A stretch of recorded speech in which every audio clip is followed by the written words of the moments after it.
One of the funny things about being a rabbi is when I meet somebody for the first time on an airplane or a friend of a friend, somebody who I don't have any real connection to, who I'm probably not going to see again, the very first thing they do when they hear that I'm a rabbi is they start confessing. And so as soon as I say I'm a rabbi, people start saying, I'm so sorry, I had bacon for breakfast and I haven't been to synagogue since my bar mitzvah and I didn't fast on Yom Kippur, and they start confessing all of these things. But the thing that I find so interesting is that every single thing that people confess is something ritual. It's about synagogue, it's about kashrut, about what you eat, it's about fasting or not fasting on Yom Kippur.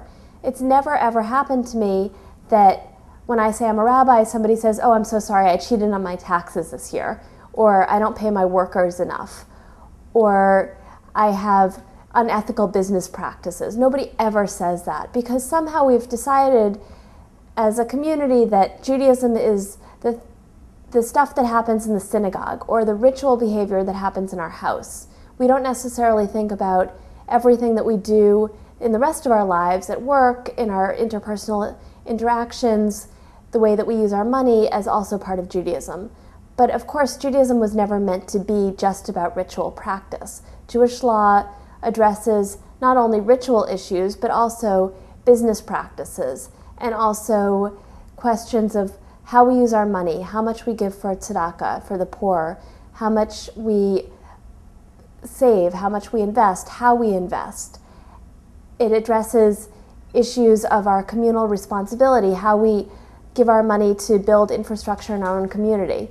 And I want to bring that back to Judaism. I want it to be so that when we think about what it means to live a Jewish life, we don't just think about our ritual practice, as important as that should be. We also think about business ethics, and we think about monetary ethics, and we think about how we treat our friends and how we treat our relatives.